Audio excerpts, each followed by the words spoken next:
This joy is remarkable. This joy is contagious. This joy is invincible. This joy is outrageous. It's more than I dreamed of. I love, I love, I love this joy. This joy is radical. This joy was always waiting. This joy is ravishing. This joy was worth creating. From things I let go of, I love, I love, I love this joy.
This joy is remarkable.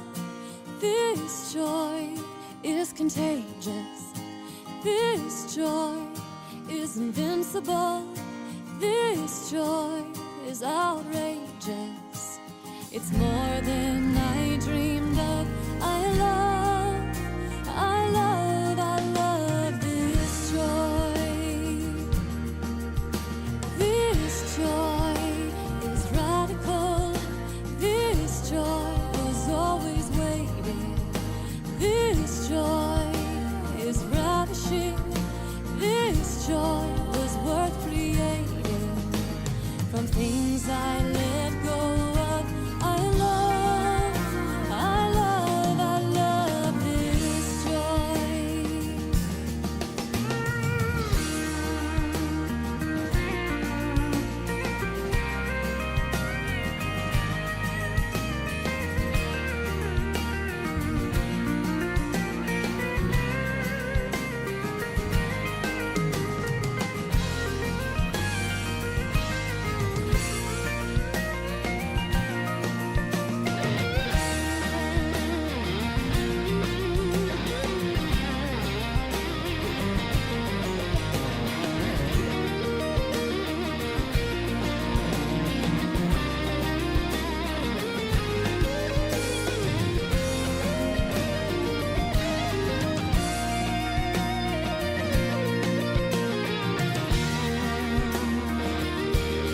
This joy is remarkable.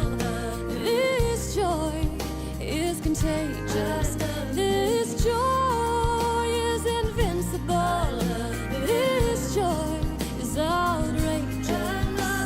It's more than I dreamed of. I love, I love, I love this joy. This joy is radical. This joy was always waiting. This joy is ravishing. This joy was worth creating. From things I let go of, it's more than I dreamed of. I found the strength of love, and I love, I love, I love, I love this joy.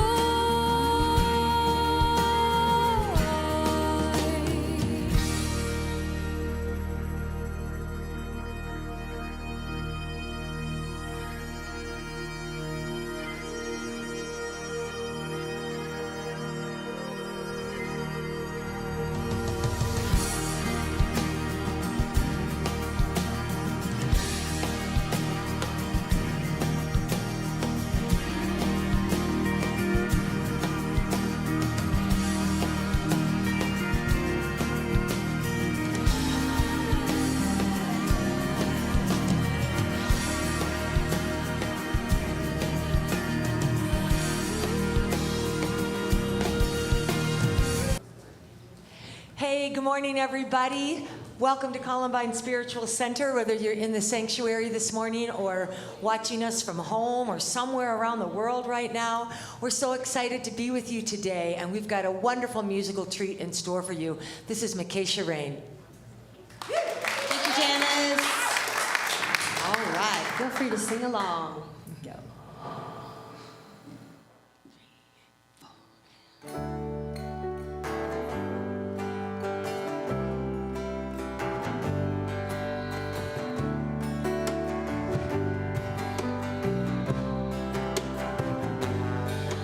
I rise with the morning sun. I rise. The day has begun. I rise even when I feel broken down. I rise. I stand tall on this sacred ground.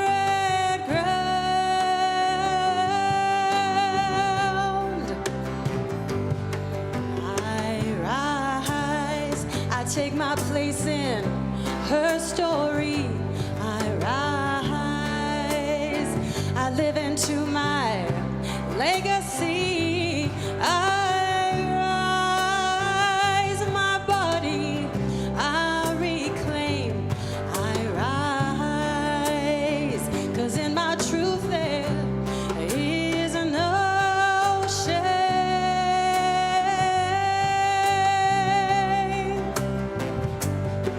I rise, I rise, I rise. I rise, I rise, I rise. I rise, I rise, I rise. I rise, I rise, I rise. I rise like the stream from the spring. I rise in thought, word, and deed. I rise, dancing flame from the fire. I rise with my earthly choir.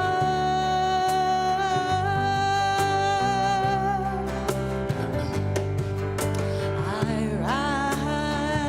rise like the dust in my path. I rise with fools and prophets. I laugh. I rise sometimes all alone. I rise into the great unknown.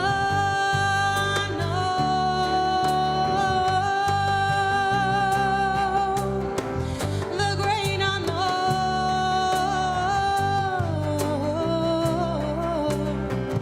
The great unknown. Ooh, the great unknown.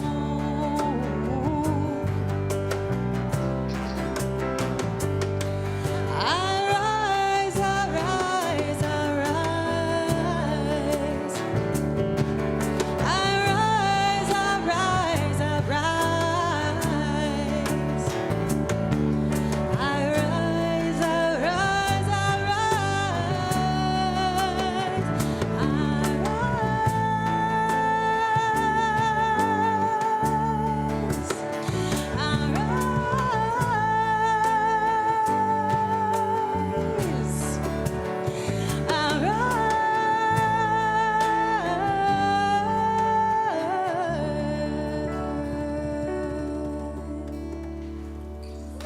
Yeah. Lakeisha Rain, everybody. Woo. And with that, we say good morning and welcome to Columbine Spiritual Center. We're centered in God. We celebrate a world of harmony, peace, and abundance for and with all. Please stand up, jump on up, get on out of those seats, and let's sing about infinite love.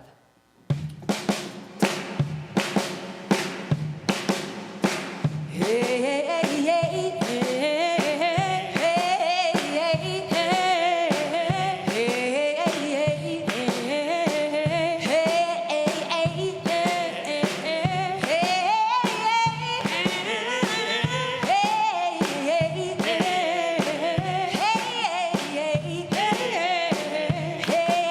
hey, my heart is filled with pure light, with infinite love and gratitude.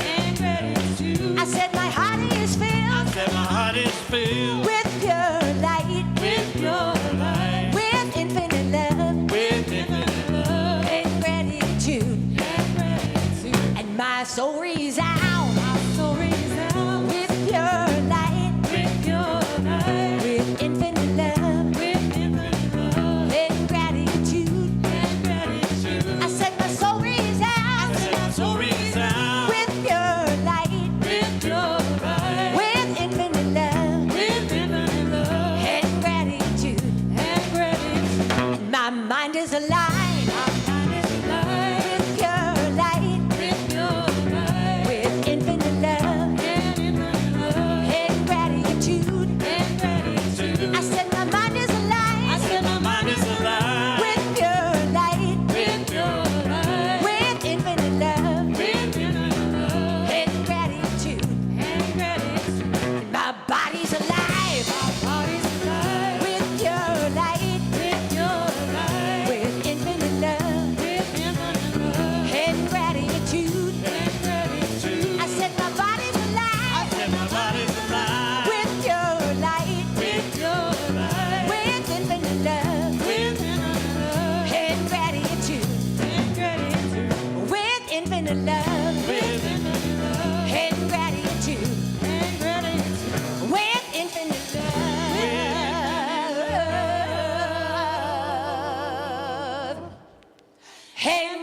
at you.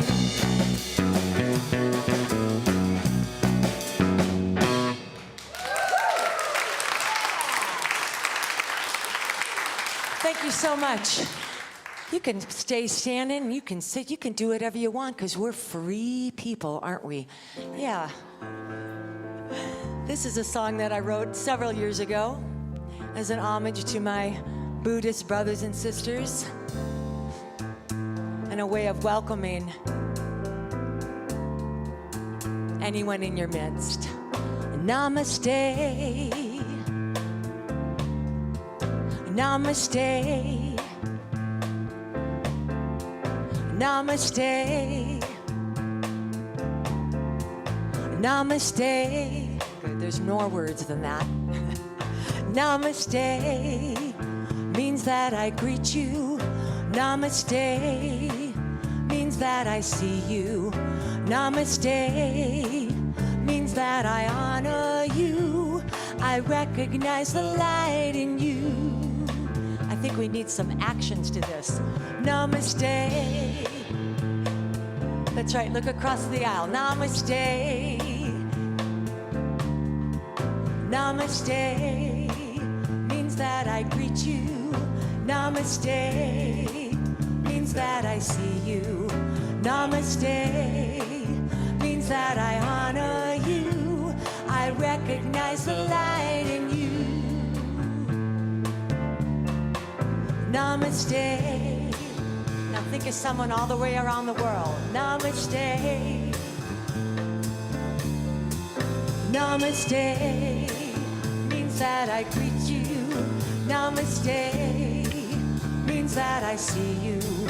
Namaste means that I honor you. I recognize the light in you. I recognize the light in you. I recognize the light in you.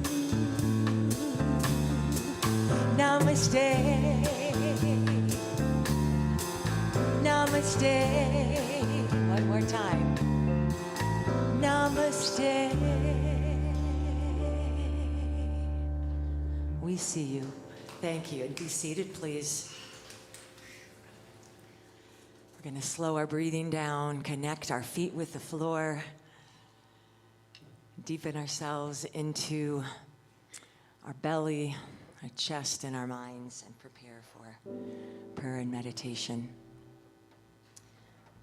This is a wonderful chant that gets taught in Waldorf schools all over the world when they're studying Buddhism in the 5th grade.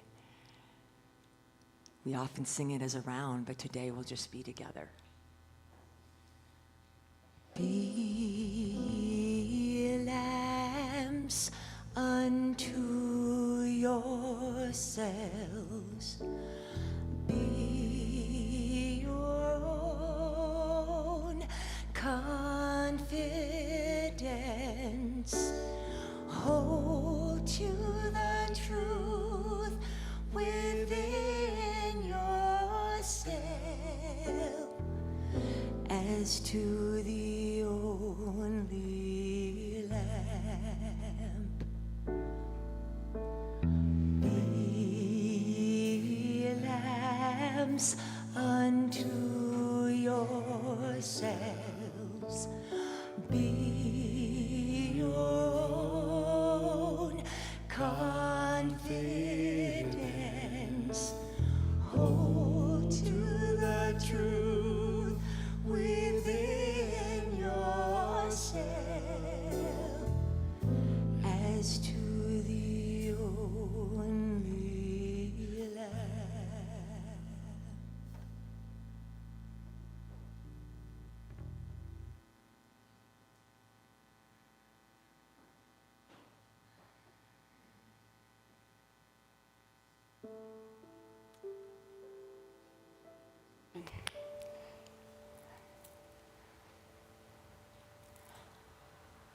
Okay, let's take a breath. Together we breathe in.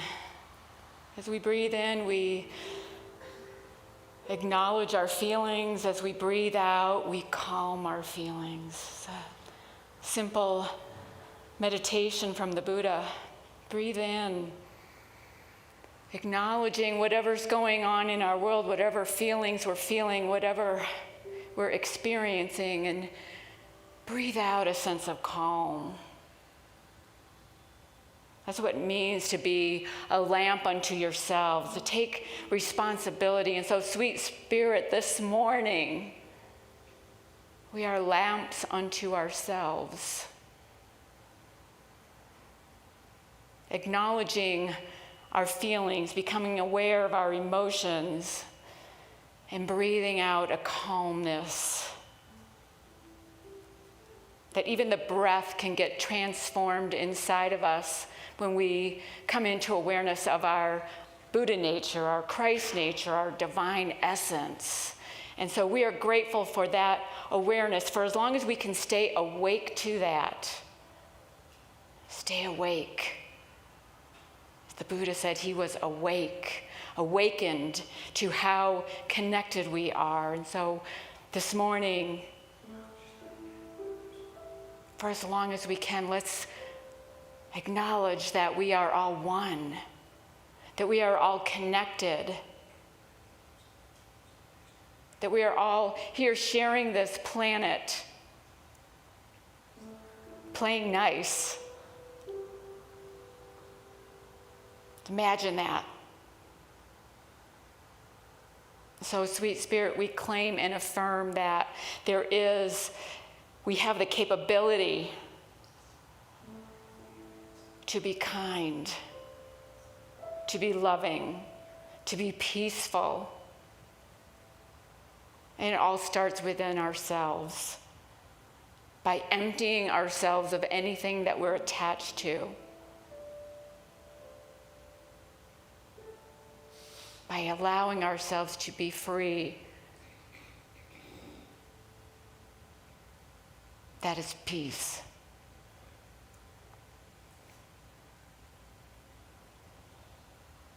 We breathe in, acknowledging our feelings. Breathe out, calming our feelings. This rhythm. We bring this rhythm, we bring this awareness to everyone on our prayer list and every circumstance that they're facing, everyone in our prayer box, anyone who is struggling right now with anything going on in the world, with whatever circumstances they're facing. Breathing in and breathing out. And so as we rest together in the stillness, I invite you to just stay focused on that breath. The breathing in and acknowledging your feelings, and breathing out a calmness as we rest together in the silence.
unto yourselves.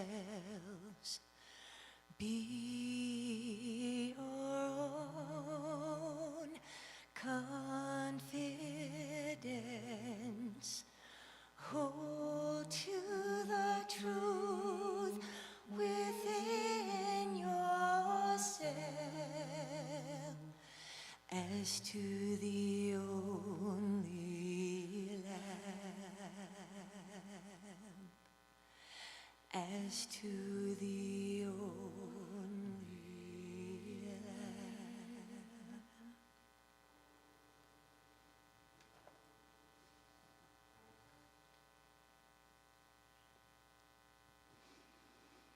All right, friends, I'd like to share another song, an original, but the words are certainly not original. They're a Sanskrit mantra, and so I'd like to teach it to you. Repeat after me.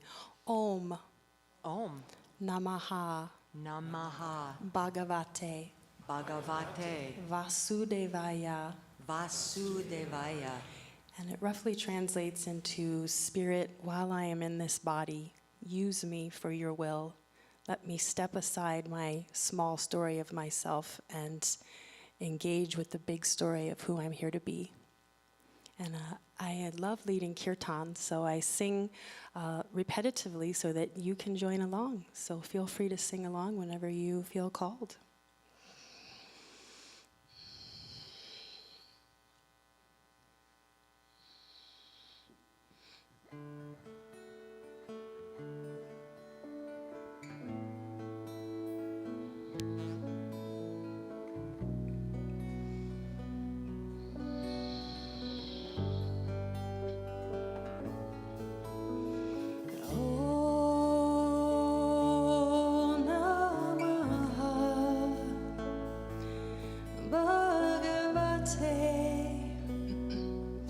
Vasudevaya. Om Namaha Bhagavate Vasudevaya. Om Namaha Bhagavate Vasudevaya. Om Namaha Bhagavate Vasudevaya. Vasudevaya. Vasudevaya. Vasudevaya Namaha. Vasudevaya. Vasudevaya. Vasudevaya Namaha. Om Namaha Bhagavate Vasudevaya. Om Namaha Bhagavate Vasudevaya. Om Namaha Bhagavate Vasudevaya. Om Namaha Bhagavate Vasudevaya.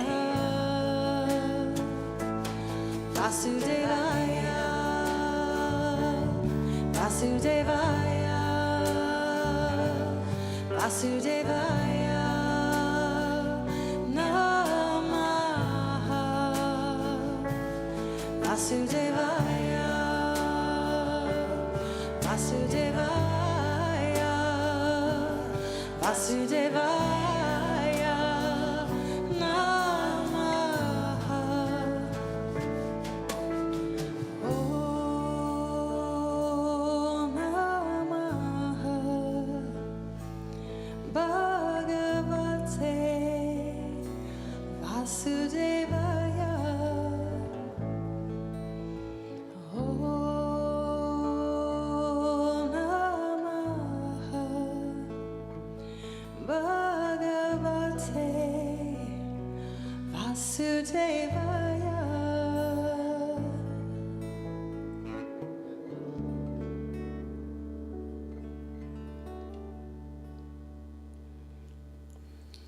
Acacia Rain, everyone. Zane Kupek on drums. Pete Jacobs on bass.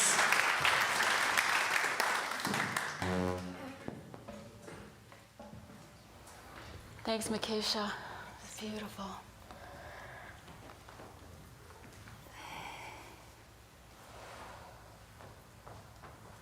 There's a man who was marooned on a deserted island for 5 years, and he was discovered and was getting rescued. And as he got rescued, the rescuers noticed that there were 3 grass huts on this island. And they asked him, what are the 3 grass huts for? What is that all about? And he said, well, the first one is my home. And the second one is my church. And they said, well, what's the third one? He goes, well, that's my old church. Even on a marooned island, nothing is permanent. Nothing is permanent. And so it can feel like, how do we get grounded if nothing is permanent? Where do we put our roots if nothing is permanent? This week I was running, and I mentioned before there's a little detour, and I have to go on this mud trail with these mature trees. But the thing with the mature trees is there's roots everywhere. And so I tripped over one of them. And you know that feeling where you're just, but then you catch yourself at the very end? And I was thinking about the roots, and how roots they give us strength. They don't stay in one place, they move. They are so strong they can push up concrete. But where are our roots? These last 2-3 years have been so challenging for so many of us. We can feel like we're not grounded anymore, like we're not rooted anymore. How do we survive in a world like this? How do we stay grounded when so much is going on? When there's so much fear, there's so much hatred, there's so much divisiveness. How do we stay grounded? How do we stay rooted? And I think what came to me in that question, as I asked myself that question, was you have to stay with your spiritual practices. That's what grounds me. That's where my roots are, in my spiritual practices. And it doesn't matter if it comes from Christianity or Unity or Islam or Buddhism, wherever it comes from, those spiritual practices are what roots us, what helps us grow, which helps us stay balanced in a time of uncertainty, which helps us stay balanced when there's so much change.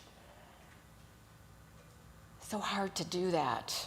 It's so important that we have spiritual practices. And so we've been looking at different world religions and how they compare to unity, how they compare specifically to unity's 5 principles. And we're looking for that golden thread that is woven through all the world religions, because we're so much alike, that truth with a capital T runs through all of the world religions. And what are those same roots but love and peace and freedom? Those are all religion is rooted in that, in finding meaning in life. And Thich Nhat Hanh says, the Buddhist monk from Vietnam who passed away earlier this year at age 95, said, the difference is in the emphasis. that we're all the same, but the difference is in the emphasis. This week we're going to be talking about Buddhism. Buddhism, there's about 500 million followers. About 7% of the world's population practices Buddhism. And the Buddha's, it says the Buddha's final words were, "Impermanent are all formations. Observe this carefully, constantly." Meaning we all have to do our own work, that everything is always changing, that nothing is permanent, so don't get attached to it. And we have someone here this morning who knows firsthand about that. And I want to bring her up now. Linda Ferris is here to be your service assistant. She's better known as Rachel's mom here in this community, but please welcome Linda.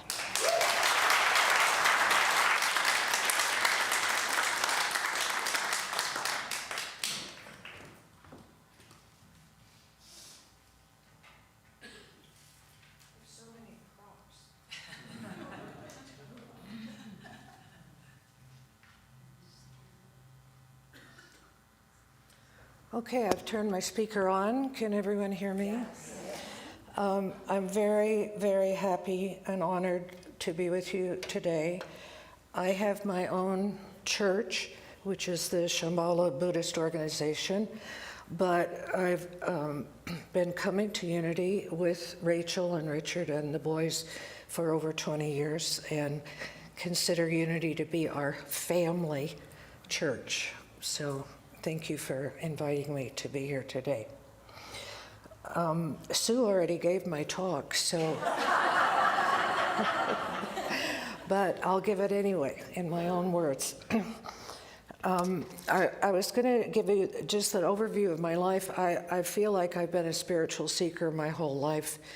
When I was young, the only path I knew was Christianity, and at age 6, I asked to be baptized because I knew that was some sort of significant rite of passage. But as I got older, I realized there are other religions and other spiritual paths. And through high school and college, I explored a lot of them and went to Catholic and Jewish and Islamic and any Hindu, anything I could find that was spiritual, kind of exploring them all. It was finally in 1970 when I was living my hippie life of chop wood and carry water in a cabin, a very primitive cabin in the mountains in New Mexico. Rachel was 6-month-old baby. And someone came by in their funky old pickup and said, "There's this Tibetan guy over at so-and-so's house." So I went over there to see what that was about and met my first Tibetan teacher. And that was the beginning of, and I feel like through all my searching, then it came and found me. And ever since, which is 52 years now, Tibetan Buddhism has been my particular path. I don't consider it to be a religion, although it gets categorized as such. I consider it a psychology and a philosophy. What I think the Buddha did was to realize the fullest potential and manifestation of the human consciousness, and to understand the nature of existence in this world that we live in, and to teach us how we ourselves could realize that potential and how to cope with living in this material world. He did not say that he could save us or that anything could save us except ourselves. He showed us the path, and then he said, you have to tread the path. You have to find your own awakening within yourself. You have to find that lamp of divinity with your own being. And one of the key principles of Buddhism, which Sue elaborated on beautifully, is impermanence. That absolutely nothing lasts forever, and absolutely everything is constantly in a state of change. Some of that is rapid, and we see it right before our eyes, and some of it is very slow, but nonetheless, it is changing, and it will not last forever. Now, is that good news or bad news? I would say that it's neither. It's just the way it is. It's a fact of life. Now, the problem is that we like some changes and we don't like other changes. That's where we cause our own heartache or suffering. We have a situation or a thing or a place or a person that we like and we want it to stay that way.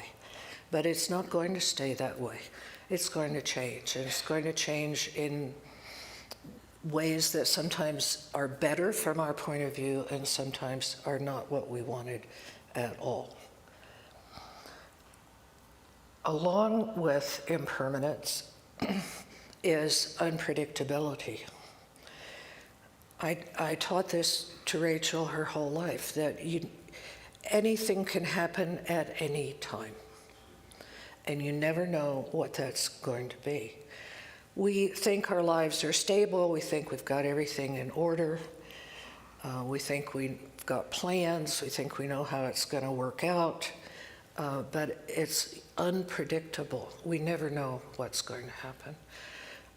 I've always known that somehow, consciously, like in my kind of conscious foremost mental awareness. I've always known that. It might be because my father died in an accident when I was 7 years old.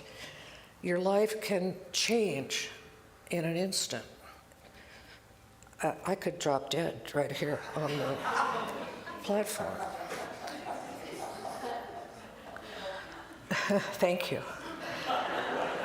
So, a perfect example of that is December 30th with the Marshall Fire. A beautiful Colorado morning, I woke up, the sun is shining, the sky is blue. It was windy, but, we get wind. I had a lovely morning, and then I went up and showered and dressed and came back down, and everything was different. The sky was filled with brown smoke and the wind was howling, and I knew this is bad. This is bad from my point of view. The fact is something's changing, and it's changing radically, and it's changing fast. And I know that Aria Ward, raise your hand, had the same experience losing her house that day, and I know that others in this community had fire damage, and others had the trauma of evacuation and the fear of loss. So what does that teach us spiritually? It teaches us that we cannot rely on anything external for our happiness. If we do that, if we are just projecting outwards and clutching and clinging to outward circumstances or things or people, at some point we're either going to be mildly disappointed or drastically devastated, because it's going to change. And it could change slowly or it could change fast. So, as Sue said, what can we rely on? What do we do? Where do we turn for our roots, for our grounding, for our stability? We have to turn inward. We have to have a spiritual path of some kind, and there are many, and they're all valid, and they all lead ultimately, I believe, to the same truth, that we have to find our own inner lamp of divinity in our own heart.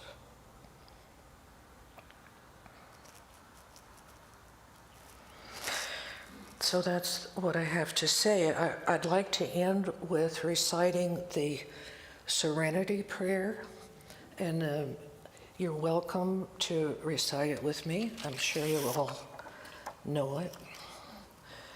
God, grant me the serenity to accept what I cannot change, the strength to change what I can, and the wisdom to know the difference.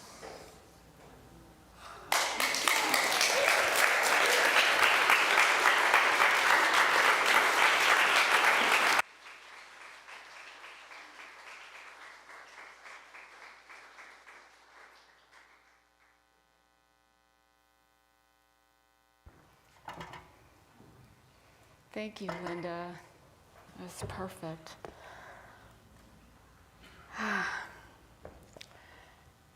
So, Siddhartha Gautama was born a prince.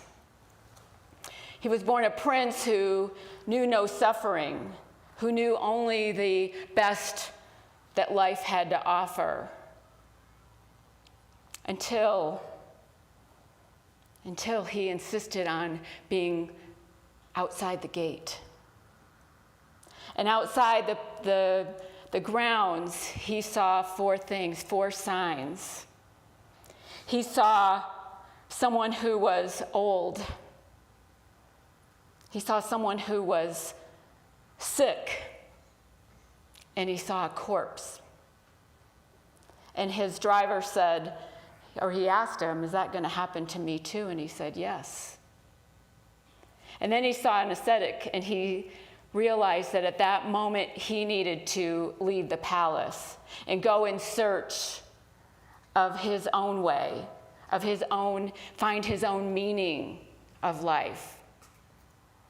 And he was 29 years old when he left his wife and child in search of some kind of meaning for himself, for life. And after about 7 years, he found himself sitting at a tree, at the foot of a tree, among the roots, foot of a tree. And there he was tempted. He tried many different ways before this, but there he was tempted. He was tempted by all the things the world has to offer. And none of them tempted him enough for him to change his mind, that he was going to sit there until he was enlightened. At 35 years old, he woke up at the base of the tree and realized that everything was connected. And he became the Buddha, meaning the enlightened one. And he spent the next 45 years of his life teaching this, that we can all be enlightened, that we can all see the connection, that we can release suffering when we stop attaching ourselves to everything going our way, to outcomes being a certain way, to our own preferences, to our own opinions. And let go of that, release that. There's a freedom in that. Someone asked him, are you a god? Are you a king? And he said, no, I'm awake. I'm awake. So Buddhism is got lots of different branches. It's very complicated. It has lots of different 4 of this and 3 of this and 5 of that. And trying to decide what to share with you this morning was a little challenging. But going along with our World Unity and World Religion series that we've been doing, we're looking at the similarities or differences between our 5 principles and these other religions. And so the first principle is, everybody know? We've been going over this a lot. God is. God is. There is one presence, one power in the universe, God. And that's unity's principle. In Buddhism, there is no God. There's no gods. As in Hinduism, Buddha said he was not a god. He didn't want people to worship him. He just wanted to show them the way. Very similar to how we in unity look at Jesus. We don't worship Jesus, but he's our way shower, how to have a spiritual life. So Buddhism doesn't mention a god or gods, but there is a wisdom consciousness. There is a presence. And we get to that presence by emptying ourselves of all attachments. The core doctrine of Buddhism are the 4 noble truths. The first is that there's suffering in the world, and we have to be aware of it. And the suffering, this dukkha, is just part of life. We just have to accept that it's part of life. The second is the suffering is due to clinging to permanence. Having that attachment that things are going to stay the way they are. And they, as Linda so beautifully shared, nothing ever stays the same. We're always changing. The third noble truth is suffering can cease. We can cease the suffering, stop the suffering when we stop clinging, when we release those attachments. And the fourth noble truth is that there's a path to overcoming this, and it's called the Noble Eightfold Path. It's what they say in Buddhism, the middle way. And it's right understanding, right thought, right speech, right action, right livelihood, right effort, right mindfulness, right concentration. And if you are interested in that, you can look it up, and there's a lot more than I'm going to explain right now. But there's a path to stop the clinging, that middle way. No extremes, but the middle way. The second unity principle is that we have this spark of divinity within us. Now, Buddhism does not talk about a spark of divinity because there are no gods. But Buddhism does have three things that identify existence or a mark of existence. There's impermanence, there's suffering, and there's no self. We get to that no self, of that emptying of self, where we're not attached to anything. Everything is conditioned by what came before it. And so we want to remove those conditions, overcome that endless cycle of conditions. Buddha was interested in the direct experience of this, that we all had to find our own way, find our own lamp within. And by doing that, we can escape. We can have that freedom, the freedom of nirvana. This freedom of the samsara, the constant wheel of birth, death, rebirth, birth, death, rebirth. We can get out of that cycle. And it's for everyone if we follow the path, follow the middle way. Paul John Roach says in Unity in World Religions, this escape or release is termed nirvana, which can be variously translated as blowing out or quenching in the sense of the extinction of the three fires of greed, hatred, and delusion. The extinction of the three fires of greed, hatred, and I just lost it. Delusion. Delusion. Just like Christ consciousness is available to all of us if we're willing to look within. Nirvana is available to all of us. It's available for all of us. The third unity principle is the law of cause and effect. What we think is how we experience our lives.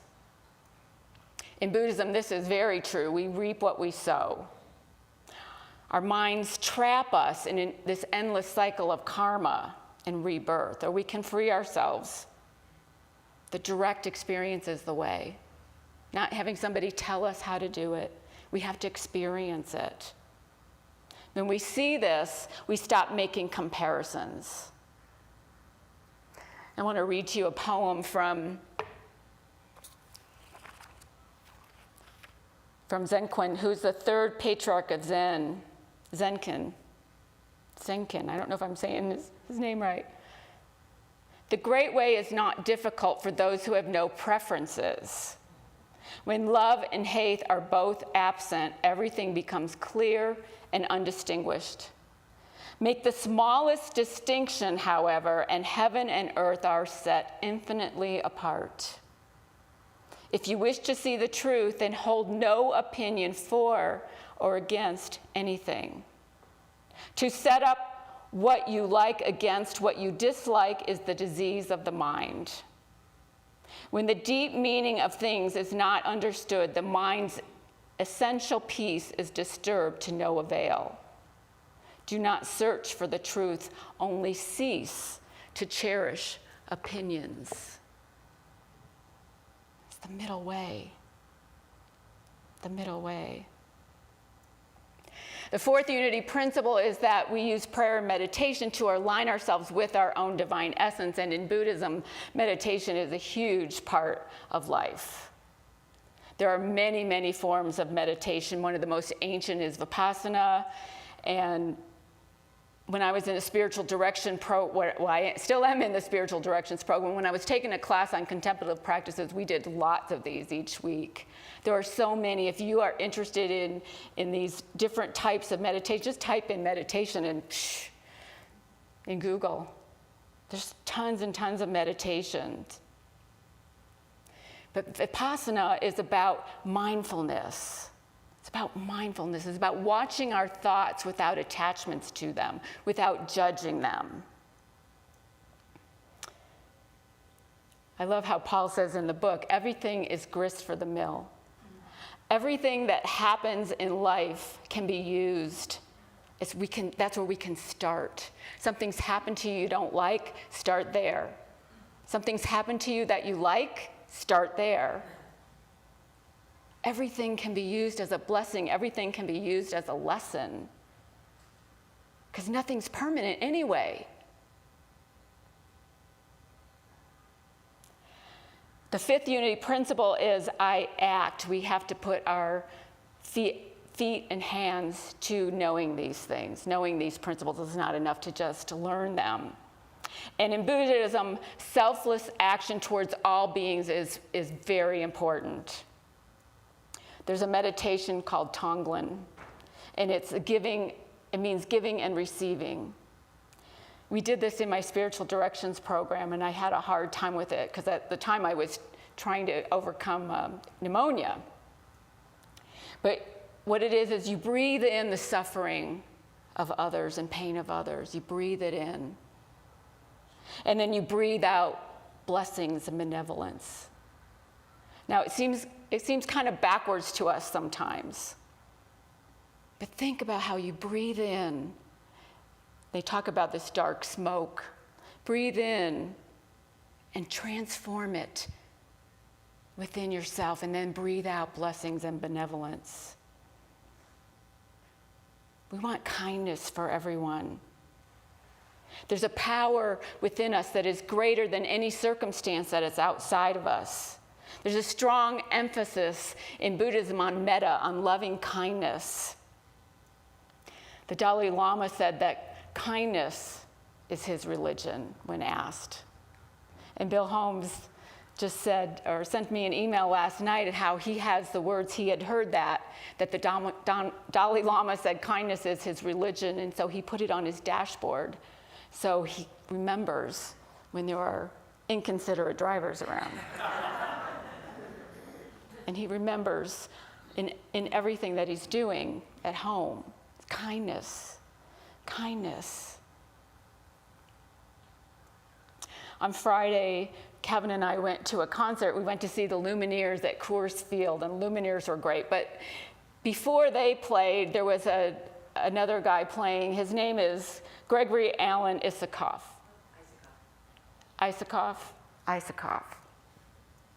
And he sang a song, and the words kept repeating, and it seemed almost like a mantra to me, and I wrote them down in my phone. I typed them into my phone in my notes because I wanted to remember. And the words were, let's put all these words away. Let's put all these words away. And I looked it up this morning. What did that mean? And it meant that he really likes the silence. The meditation. But interestingly enough, yesterday, as I was thinking about this song and looked it up, what were those words again? Let's put all the words away. I opened a book by Thich Nhat Hanh, and the book is called Living Buddha, Living Christ. If any of you have read it, it's really good. And I got to this part in the book just by chance, synchronicity, okay, not by chance. And the chapter was called For a Future to Be Possible. And in it, he says we need to reroute to cultivate compassion. And so he talks about the 5 wonderful precepts of Buddhism. The 4th of these is unmindful speech can kill. And I thought, how appropriate that I would flip right to that as I'm thinking about let's put all these words away. He says in the book, I will refrain from uttering words that can cause division or discord, or that cause the family or the community to break. I will make all efforts to reconcile and resolve all conflicts, however small. He rewrote these 5 wonderful precepts for times such as these. For times such as these. Our words matter. What we say matters. And there are so many ways to communicate now, and so many of us are islands, that we're not connecting with each other. We're not really listening to each other or hearing each other or speaking words of love. We need to practice mindfulness in our speech. Don't trip over the tree roots. Be aware, be mindful, keep your balance. Breathe in and recognize what you're feeling. And breathe out a calmness to your feelings. That was one of the Buddha's first meditations. So do you feel grounded? Do you feel rooted right now? And if you don't, what spiritual practices can you use to help yourself with that? There's so many spiritual practices. As we've been talking about unity and world religions, we've mentioned many different spiritual practices from the different world religions. Pick one and try it. What is showing up as grist for the mill in your life right now? What is showing up that you can work with, that you can use as a starting point? Realize it's impermanent. Whatever it is, it's impermanent. It's not going to last. And practice loving kindness. No matter what is showing up in our lives, we can use it to transform. We can use it to empty ourselves of our attachments and experience the freedom of nirvana. Namaste. Peace be with you.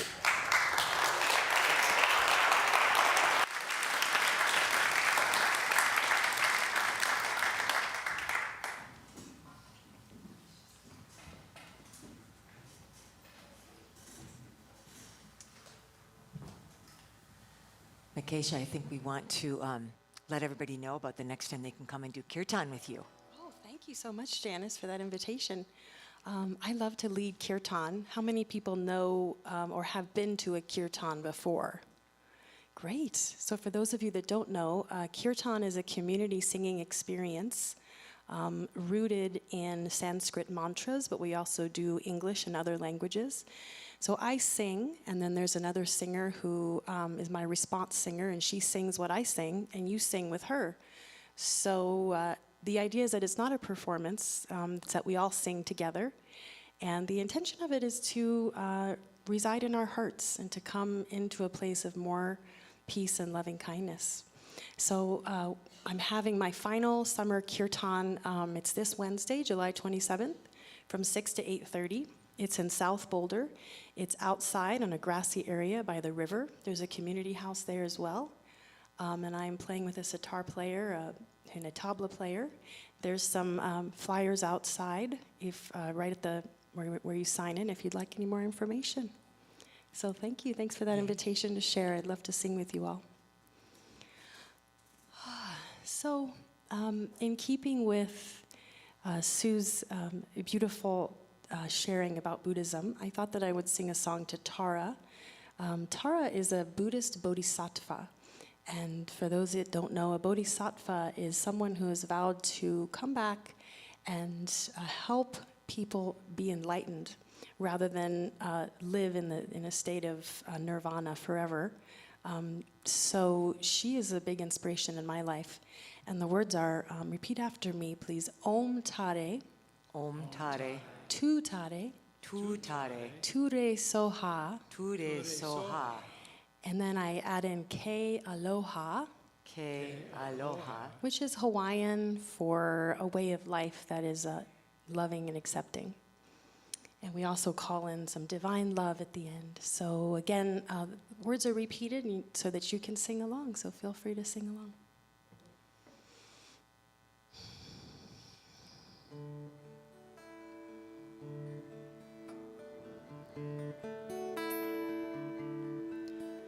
Om Tare Tu Tare Today Soha Today Soha Ke Aloha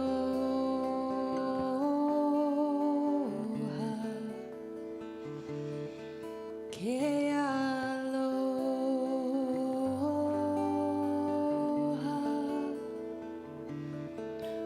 Om Tare Tu Tare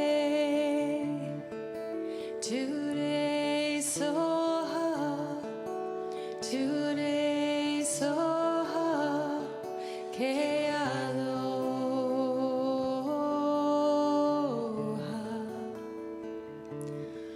Ke Aloha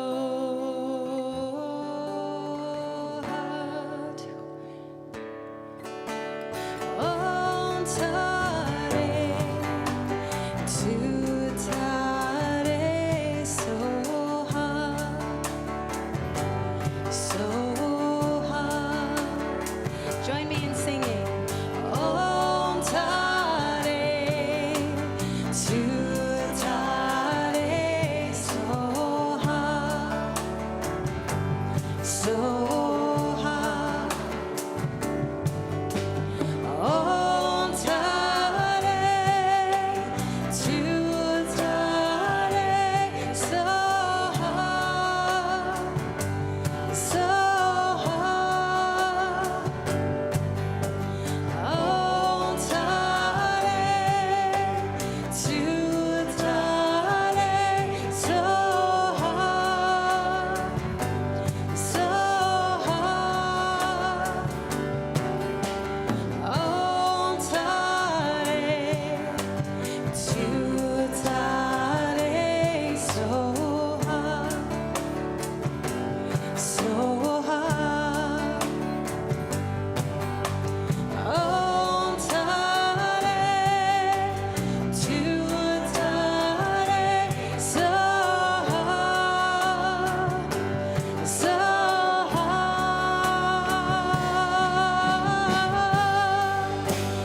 Divine love shine through me and all around me.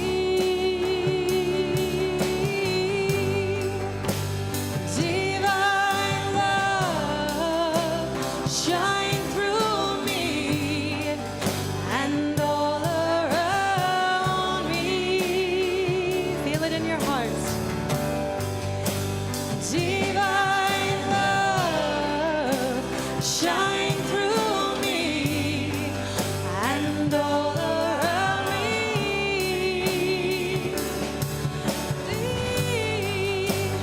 Divine love shine through me and all around me.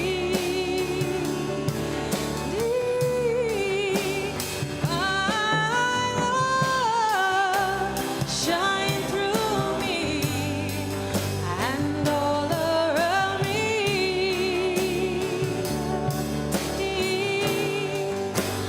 Divine love shine through me and all around me.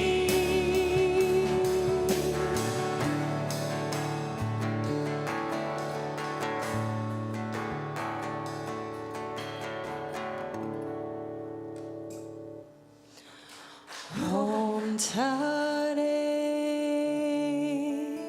Tu Tare Today Soha Today Soha Ke Aloha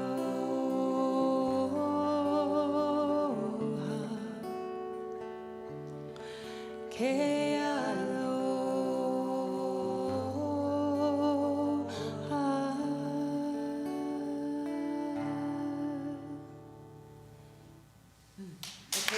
morning, everyone.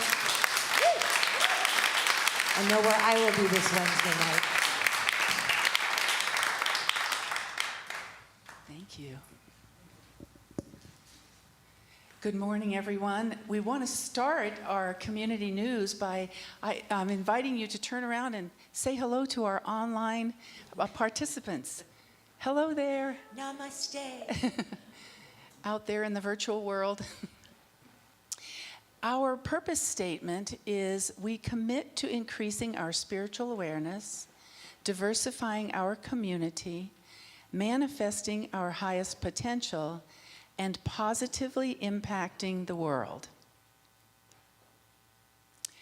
This is the time in our service when we invite you to participate, if this message resonates with you, to support our community with your treasure. And there are many ways that you can contribute, and you'll find those online and in the digital bulletin. And our ushers now, as soon as we say our offering blessing, they will then also offer you the opportunity to give here in the sanctuary. God's love has always met and will always meet all my needs. I give freely, I receive abundantly, and I am grateful. Our website has so much information on it, and one of the things you want to be sure to do on the main page is scroll down past that beautiful photo of our building, because there's a wealth of information below that. And you can find all the details. Also, at the end of the service, I'll be out by the Welcome Center and available to answer any questions about any of the announcements that are made today. Colorado Feeding Kids is coming up soon. Thanks to the generosity of this community, we've met our financial goal. Woohoo! And now we are inviting you to join us to assemble the meals. And that will be on July, gosh, I can't read that from 30th in the morning. And this is a really great event for families to participate in. So we invite you to sign up for that online. And Jamie is here. Jamie is hosting a potluck, Jamie Gordon and John Thompson, on July the 31st. And there is, unlike many of our potlucks, there is a sign up for this one. So again, either check with me or speak with Jamie or John after service today, or you can look it up on the website. Reverend Sue will be hosting our women's retreat coming up soon as well, August 5th and 6th. Amp up your sparkle. And we will start on Friday evening with transformational breath work outside. And that seems to me like a fantastic way to start that whole weekend. We invite everyone, of course, to join us in Foss Hall after the service for fellowship. And for those of you who are visiting or have just want to communicate with others and connect with others, we invite you to use a white cup, because that's our way of demonstrating that you would like to get connected and talk with people. Just don't take it home. Exactly. Notice I said use, not take. And our prayer chaplain today is we have two prayer chaplains, Vicki and Carolyn. And they will be on different sides of the sanctuary here. And if you have a prayer need or want someone to celebrate with you, please join with one of them. They are exceptional at what they do as prayer chaplains. And now we would like to end with Go ahead, Ann. These are your words, right? No, really, it's all of us are going to sing the peace song together, so jump on up. But if I were giving those announcements, I'd be like, let there be peace. Oh, it's time to sing together. Let there be peace on earth, and let it begin with me. Let there be peace on earth, the peace that was meant to be, with God as creator, family all are we.